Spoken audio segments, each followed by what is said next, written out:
tuning in to the Illuminations Podcast. We love having you here. It is our mission to be a beacon of light on your journey towards conscious and mindful living. In our weekly episode, we bring you inspiring change makers in the field of spirituality, healing, personal growth, and wellness who share their insight and expertise so you can navigate your way to a happier, healthier, and more purposeful life.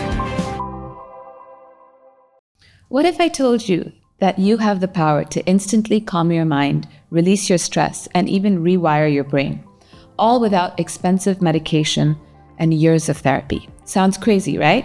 But science proves that the way we breathe directly affects our nervous system and even our vibration and energy levels. Today, I'm sitting down with Brendon Henford, the founder of IMD Breathwork, a transformative breathwork practice that is changing lives globally. From elite athletes to trauma survivors, Brendon's unique breathwork method is helping people break free from anxiety, emotional blocks, and mental fatigue. So if you've ever struggled with stress, overwhelm, or feeling stuck in your emotions, this episode is for you. So stick around, because by the end of this conversation, you will discover how a simple breathwork technique can change your mental state in just a few minutes, how the science of breathwork affects your nervous system, how top performers use breathwork for clarity, focus, and emotional resilience, and how you can use deep breathing to unlock stored trauma and improve your mental well-being. So let's dive in with our very special guest once again on the Illuminations World Podcast. So Brendon, thank you so much for being here today on the Illuminations World Podcast. You know, everybody has a story or their personal journey of what led them into this field of healing and health. Yes. I'd love to hear yours. Okay, where do I start? So I've kind of always been into some form of it. I've been a dancer for 20 plus years and a choreographer. So knowing my body and knowing how it works has kind of been part of the career. I'd go back a couple of years, and I'd definitely say I was in a bad place in my life, which is kind of how all these stories start, right? I was in a terrible place, and then I found this. And that's kind of what happened. You know, I took myself to Bali, as everybody does, and decided to try every healing modality, from psychics to jungle yoga, which was the hilarious one. You know, and I found breathwork, and I found sound healing, and I spoke to a million different people who claim to be healers, right? A lot of it didn't resonate with me very well, but the breathwork and the sound healing did. And why is that? Well, the breathwork I did, and ironically, the breathwork was a class I just mentioned. It was actually called jungle yoga. So I was expecting to do a downward dog next to a monkey. And I got there, and we were sat there, and we did some breathwork, and she worked through the chakras, and we did little kind of breath moments into that. And I definitely felt a difference. I definitely felt good afterwards. So I wanted to find out more. And then obviously the sound healing, great, love the bowls, you know, the vibrations through the body and everything. Again, I actually felt better afterwards. So I was purely going on the fact that I felt better afterwards. And that was kind of what made me go, oh, I want to find a little bit more about this. And as you'll find out, I've been a sound editor for it's a very small part of my career, but for 20 years. So the interest in vibrations and frequencies has always really been there. So I decided to get a little bit hyper-focused on sound healing and breath work, and then I trained up as a breath instructor and decided I wanted to deliver this for other people. And then eventually joined a company which I worked with for a little bit, and that didn't pan out the way I wanted it to. We didn't have the same values, and I decided to create my own thing, which is how IMD was born. IMD, immersive multidimensional breathwork. But just to rewind, I was very much in, how do we say this? I was in quite a toxic situation. I'll leave it there because everyone kind of knows what I mean now, right?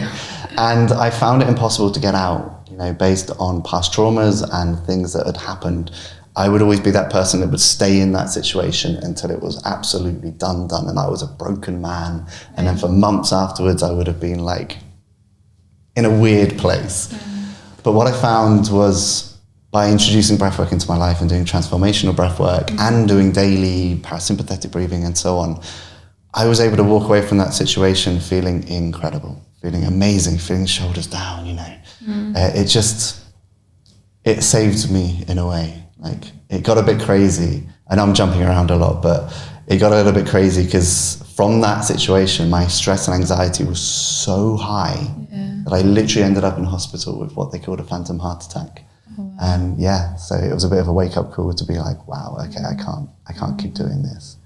And then leading down the breathwork path, got me to a good place where I kind of went, I'm done. Right. I'm not repeating these patterns anymore. I'm just not doing it. Yeah. And I was able to walk away, and I feel like I'm a completely different person now. It's weird, actually, because I'm the same person. Right. I'm the same sense of humor. I'm the same smile. I'm the same everything. Yeah. But just everything feels a little bit different, and I feel like I'm looking at everything through a different lens. Right. And that's what got me into breathwork. Amazing. Led on to what I'm doing now and being here with you on a podcast. Amazing.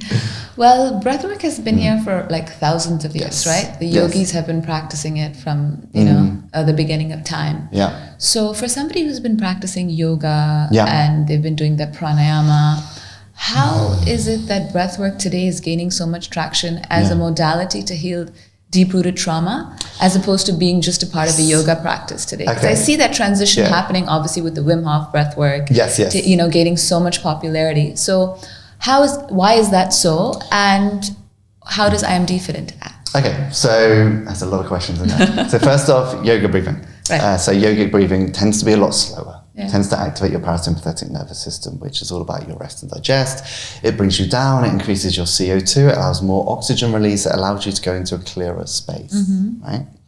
And by doing that, you're getting more oxygen release from the hemoglobin protein, which I'll explain a little bit more in a minute. And you're getting more oxygen to every part of the body. Right. So if you're sitting still, you're breathing slowly, you're allowed to let your brain just do what you want it to do. Now, on the other side, there's conscious connected breathing or somatic breathing, whatever you want to call it. And, other people call it rapid breathing or super hyperventilation. That does the opposite.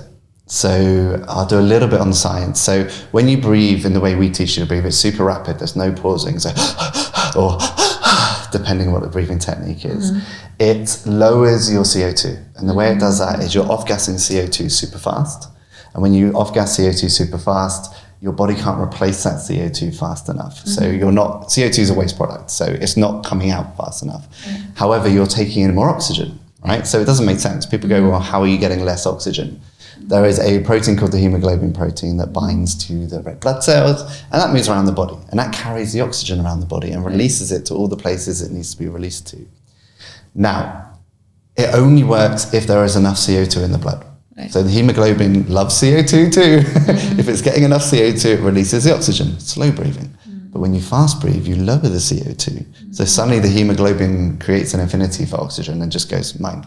It's like a little greedy monster. It goes, my oxygen. Right. So now you're getting less oxygen. Right. Okay. So you go into something called vasoconstriction, which very quickly leads into hypocapnia. Okay. So hypocapnia being the key part. Tell me if I lost you. I've experienced this myself. Perfect. So when you go into a hypocapnia state, basically what it means is the brain is diverting the oxygen away from your prefrontal cortex into your limbic system. Right. When it goes to your limbic system, it allows for all your emotions and memories to come up. So you've got your hippocampus, your amygdala, your memories and your emotions, basically. Right. But in the same time, the prefrontal cortex, which is getting less oxygen, is getting quieter. And quieter and quieter and less engaging in what's happening. Right. So suddenly these memories and emotions can come up and be processed. Right. Because normally your prefrontal cortex goes, no, don't think of that. That hurts. We don't like thinking about that. Stop. And you're okay, you're right. Let's stop. Let's do something. Let's get distracted. But now it can come up and play. Okay. And very quickly you're releasing serotonin, dopamine because you're breathing in this way. And then if you do breathe quite deep, and you go into certain areas, you're smiling because you know what I'm going to say, is your pineal gland lights up and starts to release something called DMT. Yes. Google it. And DMT can very quickly take you into an alternate space of consciousness. In a natural way. Yes, in a natural way. Yes, you don't take anything, you're in control, you can stop it at any point. Right. So you go into an alternate state of consciousness while dealing and processing these emotions.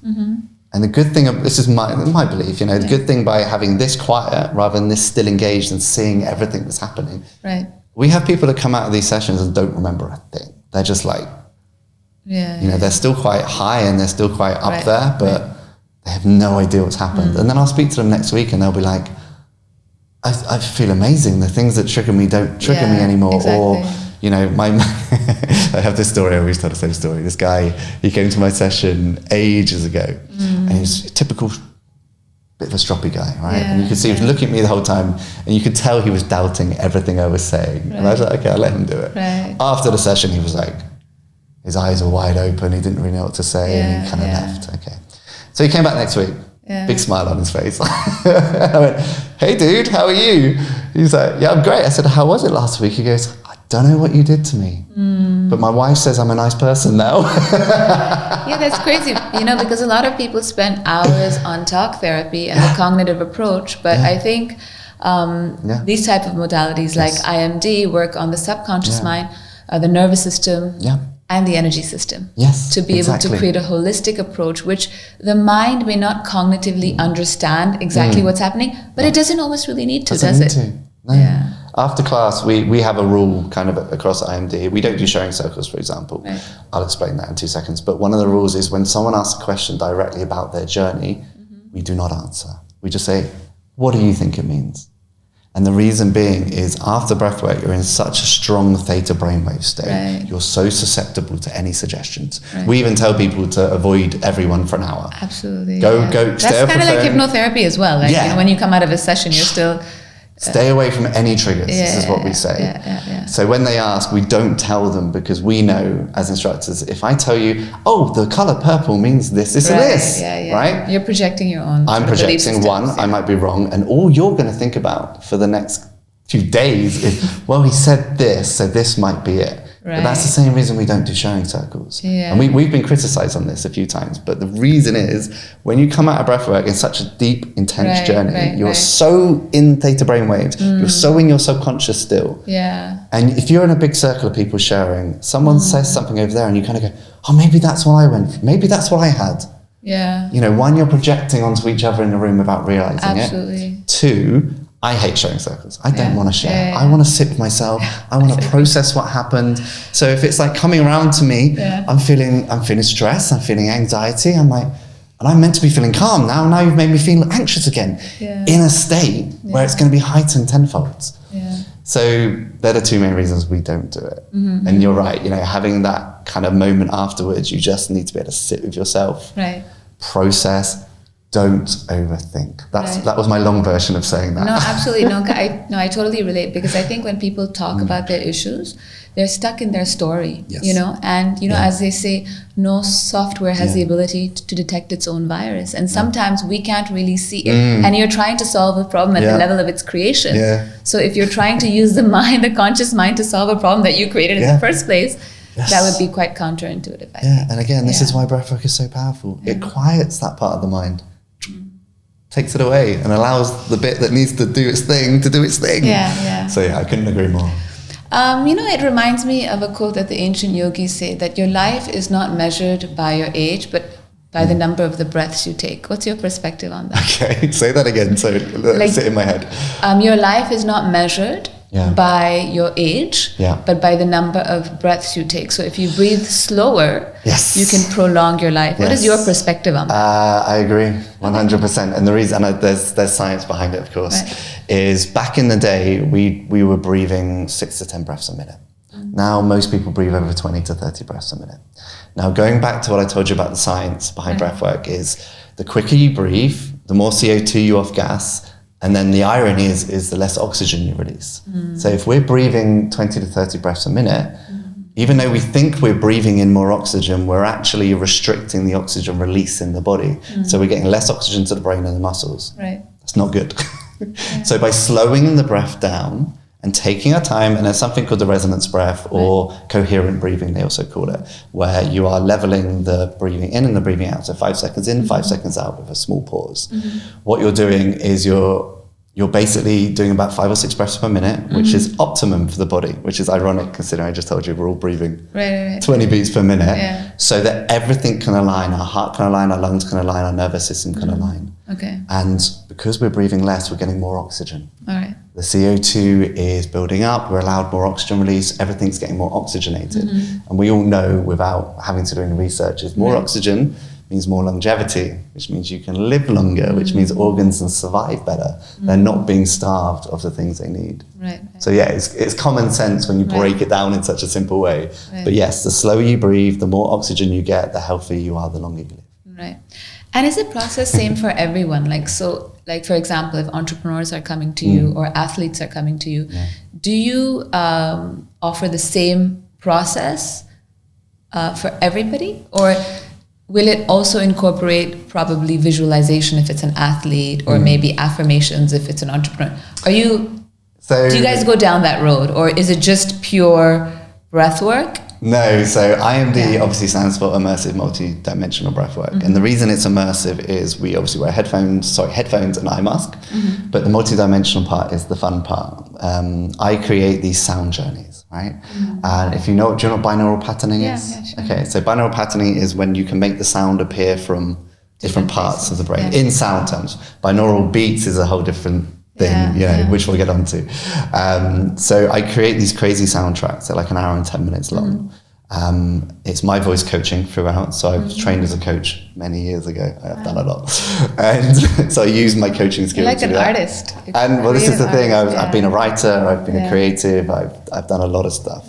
So I bring that all in. And so these journeys, I see them a bit like a show. So there's a narrative, there's a flow where I bring people up to a peak, I drop them down, I bring them up to a peak, I bring them back to reality. But within these journeys, we have binaural beats, and I actually use a very specific frequency that I'm 100% no one else is using. Really? This is why when people come to nope, never gonna. It's like my secret sauce, right? Yeah, complete secret sauce is obviously everyone sticks to the 4, 6, 8 pattern of binaural beats, but there is a real lovely sweet spot that I've kind of played. I'm a geek. I love playing around with stuff and testing stuff, and there's a real lovely sweet spot that we play with, and that's why when people come out of session, they feel like, how did you get me there so fast? How did my brain go into that place so quickly? And then we obviously play with Solfeggio frequencies. There's always 2 little voices at the back here, and we always make a joke in the session that, hey guys, don't worry, there'll be 2 little voices in the back of the head. You're not going crazy.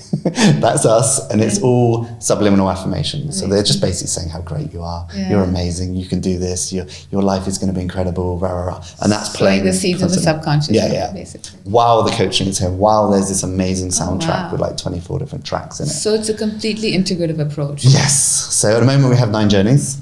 Anything from You're Enough up to shadow journeys, and I'm constantly building them. So the aim is to keep building this archive until we have like 50 different journeys eventually. And so all my instructors around the world have so much tools to play with. Someone says, I'm suffering from this. Got a journey for that. Got a journey for that.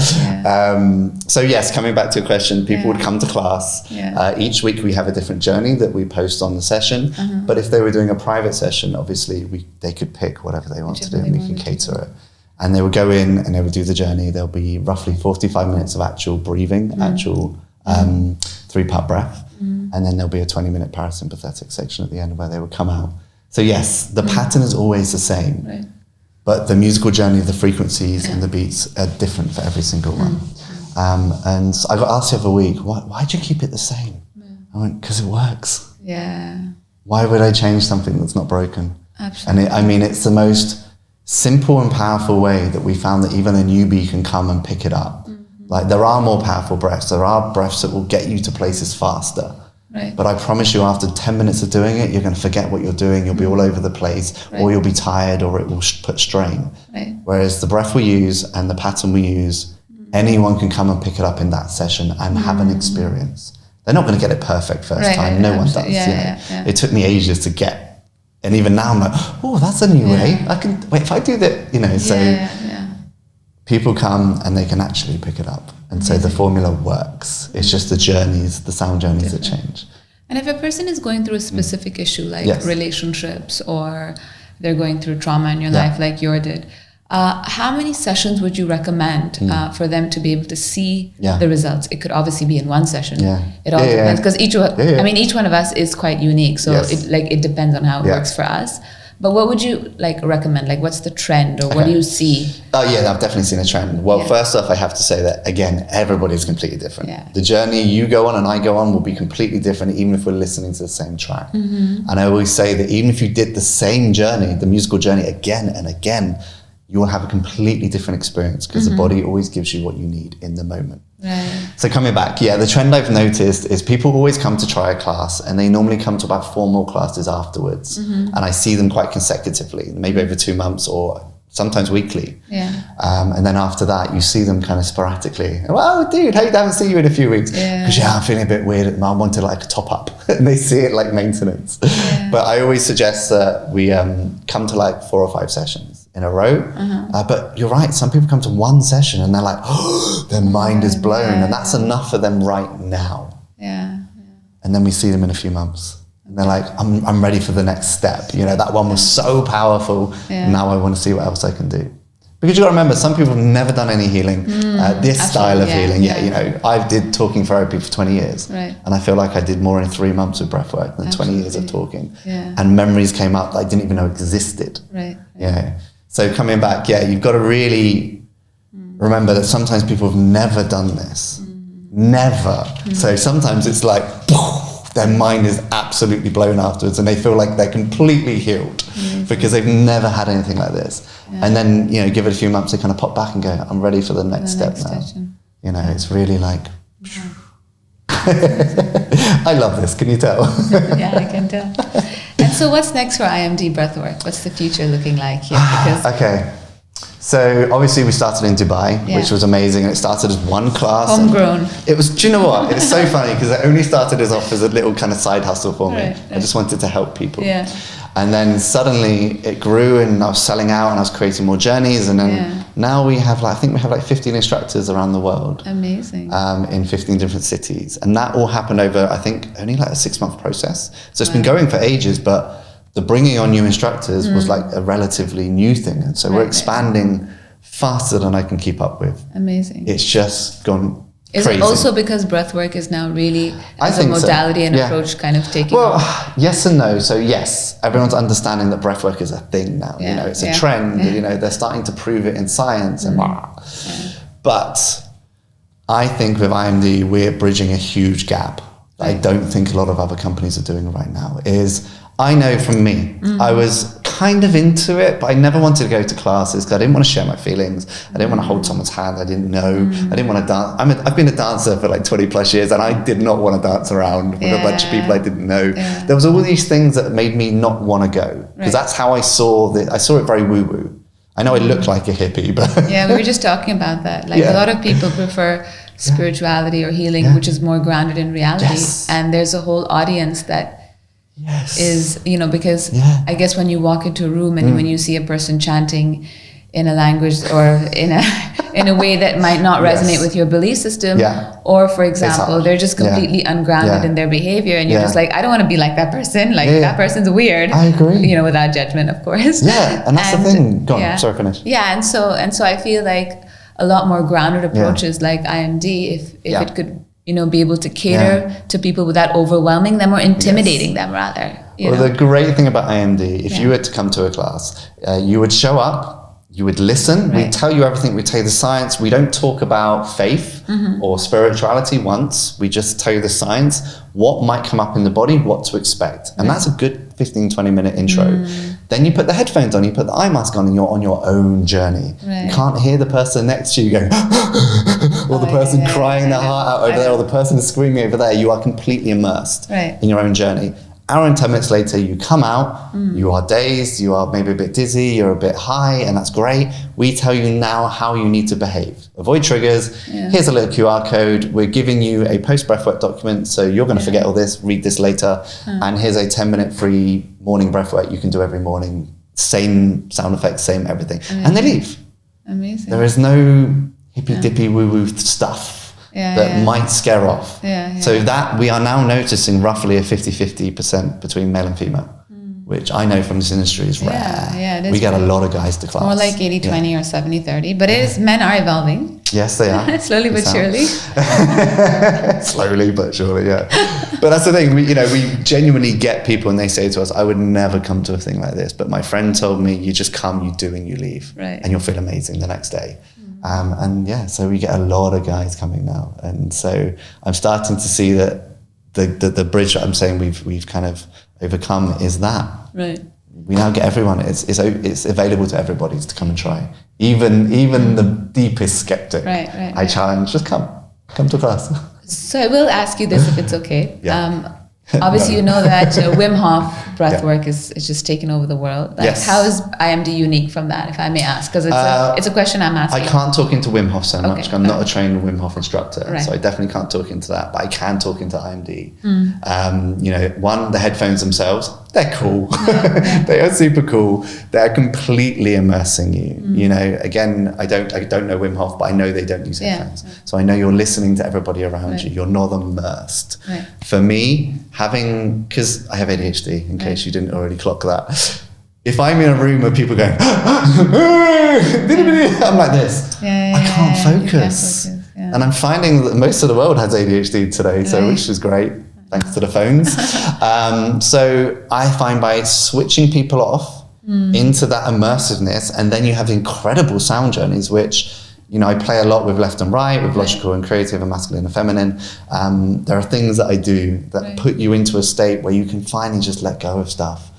And again, some of the feedback we've had is like, my life has changed, or I've done a lot of breath work before and there's nothing like this.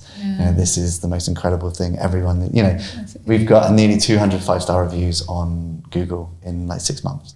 I guess that's evidence that you're walking your path, and that's amazing to see. Oh, I love it. I love it.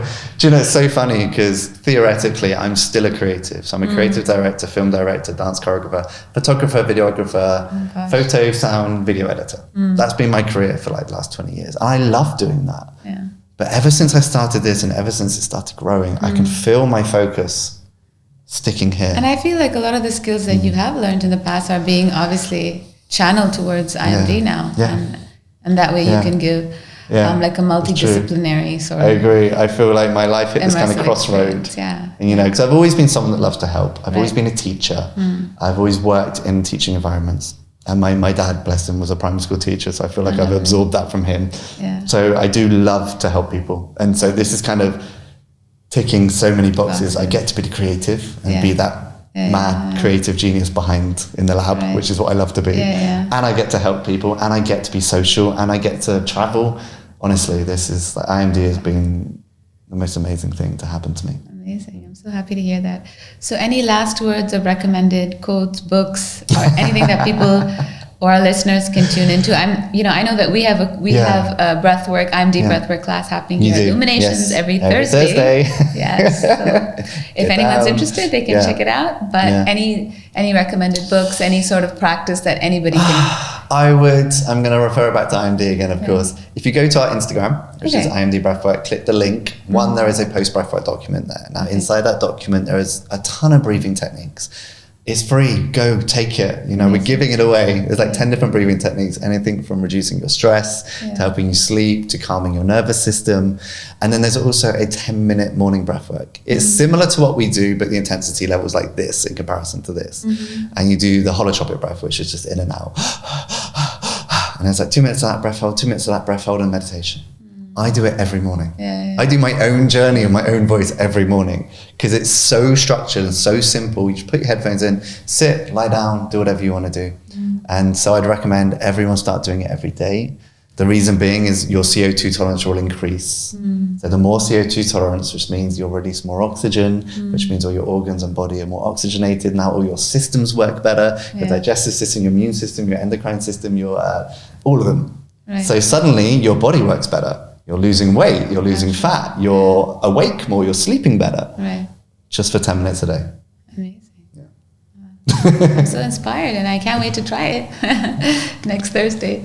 Thank you so much. And you're welcome. Brendon, it's been enlightening. It's been so informative, and I'm so glad you are spreading your love and light into this world. Thank you very much. And thank you to our listeners. Once again, if you liked and enjoyed this podcast, please share and subscribe. Until next time, take care and live light. Thanks for tuning in to the Illuminations Podcast. We love having you here. It is our mission to be a beacon of light on your journey towards conscious and mindful living. In our weekly episode, we bring you inspiring change makers in the field of spirituality, healing, personal growth, and wellness who share their insight and expertise so you can navigate your way to a happier, healthier, and more purposeful life.